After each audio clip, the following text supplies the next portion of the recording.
Dear students, इस video में हम डिफरेंशिएशन चैप्टर की एक्सरसाइज 1.5 के एग्जांपल्स सॉल्व करने वाले हैं। क्वेश्चन नंबर 1 का तीसरा एग्जांपल है e⁴ 4x into cos 5x। तो यहाँ पर हमें इस फंक्शन का सेकंड ऑर्डर डेरिवेटिव मालूम करना है। बहुत इंपॉर्टेंट क्वेश्चन है। देखिए यहाँ पर सॉल्यूशन में सबसे पहले आप दिए हुए फंक्शन को y कंसिडर कीजिए। Let y is equal to given function मतलब e⁴ 4x into cos 5x। इसे आप डायरेक्ट डिफरेंशिएट कर सकते हैं क्योंकि इसे सिंप्लीफाई तो हमें करना नहीं है, कोई और तरीका इसे सॉल्व करने का नहीं है, इसलिए डायरेक्ट इसे डिफरेंशिएट करना है। और लेफ्ट साइड में आपको मिलेगा dy/dx, राइट साइड में d/dx e⁴ 4x into cos 5x। e⁴ 4x और cos 5x ये आप यहाँ पर दो फंक्शन है, दोनों भी फंक्शन मल्टीप्लिकेशन में है। जब दो फंक्शन मल्टीप्लिकेशन में होते हैं और जब हम उन्हें डिफरेंशिएट करते हैं तो हमें यूज़ करना होता है u इंटू वी रोल। तो यहाँ पर हम u into v rule use करेंगे। dy/dx आपको मिलेगा u into v rule use करने के बाद e⁴ 4x ये पहला फंक्शन और cos 5x ये दूसरा फंक्शन हम कंसिडर करते हैं।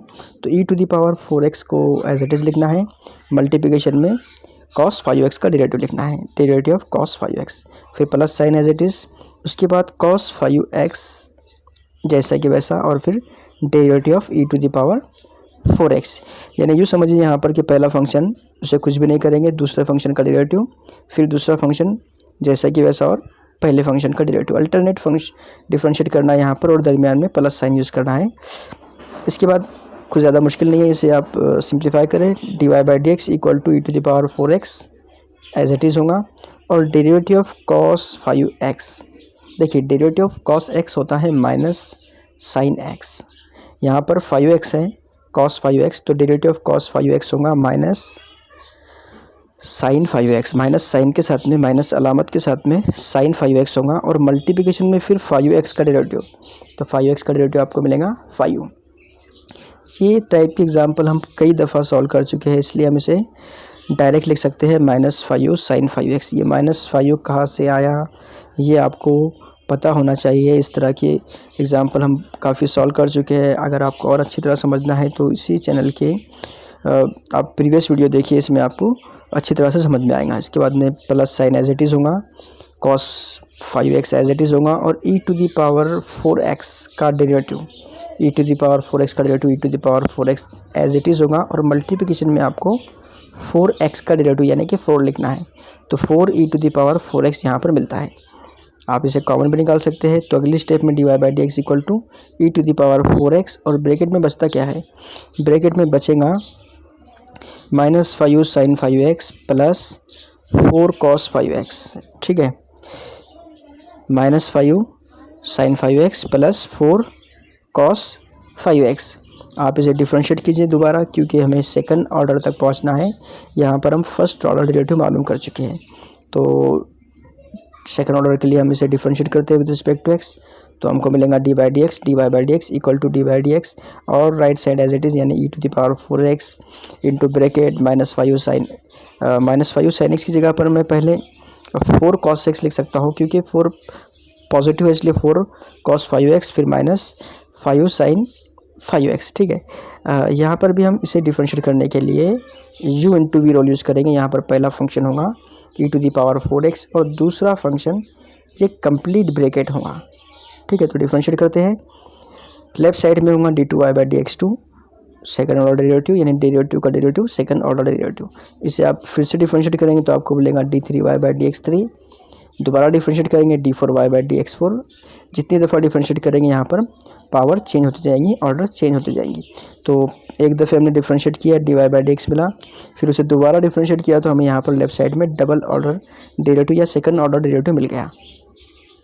तो यहाँ u into v rule apply करना है, e⁴ 4x as it is होगा, फिर derivative of bracket as it is, bracket मतलब 4 cos 5x minus 5 sign 5x, फिर प्लस साइन यूज़ करना है, second function as it is लिखना है, सेकंड फंक्शन के अंदर ये ब्रैकेट है कंप्लीट, फिर मल्टीप्लिकेशन में डेरिवेटिव ऑफ फर्स्ट फंक्शन यानी डेरिवेटिव ऑफ e⁴ 4x। अगली स्टेप में इसे सिंप्लीफाई करना है। तो d2y/dx2 लेफ्ट साइड में एज इट इज़ होगा, e⁴ 4x ये भी जैसे कि वैसे लिखना है। अब हमें इस ब्रैकेट को डिफरेंशिएट करना है डायरेक्ट, तो देखिए यहाँ पर इसे हम डायरेक्ट ही डिफ्रेंशिएट करेंगे। 4 एज इट इज़ होगा, cos 5x का डेरिवेटिव होगा -5 sin 5x, जैसा कि हमने पहले मालूम किया था इससे पहले, मतलब इस एग्जांपल में जब हमने y को डिफ्रेंशिएट किया था तो cos 5x का डेरिवेटिव होगा -5 sin 5x ऐसे, और 4 पहले से था वहाँ पर, तो 4 × 5 बन जाएगा 20, तो -20 sin 5x, 4 cos 5x का डेरिवेटिव। फिर अगर आप इस sin 5x को डिफ्रेंशिएट करेंगे तो sin 5x का डेरिवेटिव होगा cos 5x × 5, cos 5x × 5, sin x का डेरिवेटिव cos 5x और 5x का डेरिवेटिव 5, इसलिए 5 cos 5x, और एक 5 पहले से यहाँ पर है, तो 5 × 5 25 होगा, यानी -25 cos 5x, ये 5 sin 5x का डेरिवेटिव होगा। तो यहाँ पर हमने इसे डिफ्रेंशिएट कर लिया, प्लस इस टर्म को देखिए, इस टर्म को हम एज इट इज़ लिखते हैं, इस टर्म को हमने एज इट इज़ लिखा, और डेरिवेटिव ऑफ e⁴x, ये होगा 4e⁴x। कुछ कॉमन निकाल सकते हैं तो निकाल ले, कॉमन निकालने के लिए हम अगले स्टेप में निकालते हैं d2y/dx2 = e⁴x, और बस यहाँ पर कुछ 2 वगैरह तो नहीं है कॉमन निकालने के लिए, तो e⁴x को कॉमन निकाल लिया। अब इन ब्रैकेट्स को हम ओपन कर सकते हैं, तो ब्रैकेट जब ओपन होंगे तो पहली टर्म हमें मिलेंगे -20 sin 5x as it is, फिर -25 cos 5x, फिर ये जो 4 है ये ब्रैकेट के अंदर मल्टीप्लाई होगा, यहाँ पर आपको मिलेगा 4 × 4 16, यानी +16 cos 5x, फिर ये 4 5 से भी मल्टीप्लाई होगा तो -20 sin 5x, e⁴x तो बाहर निकल चुका है। अब इसे आप और सिंप्लीफाई करें, सेकंड ऑर्डर डेरिवेटिव e⁴x, यहाँ सिंप्लीफाई करना क्या है, देखिए यहाँ पर 20 sin 5x है माइनस साइन के साथ, और फिर एक लास्ट टर्म के अंदर 25x है, वो भी माइनस साइन के साथ में है, दोनों की साइन नेगेटिव है, इसलिए आप इसे लिख सकते हैं 20 × 20 + 20 यानी 40, तो -40 sin 5x आपको sin 5x को ऐड करने के बाद मिलेगा। इसके बाद cos 5x की बात करें तो इधर है -25 cos 5x, और यह है +16 cos 5x, तो -25 और +16 ये होगा -9 cos 5x, तो -9 cos 5x आपको मिलेगा cos 5x को प्लस माइनस करने के बाद। तो यहाँ पर हमारा ये एग्जांपल कम्प्लीटली सॉल्व होता है। आप चाहे तो माइनस साइन को बाहर कॉमन निकाल सकते हैं, तो माइनस कॉमन निकालने के बाद यहाँ आपको मिलेगा -e⁴x into bracket 14 sin 5x + 9 cos 5x।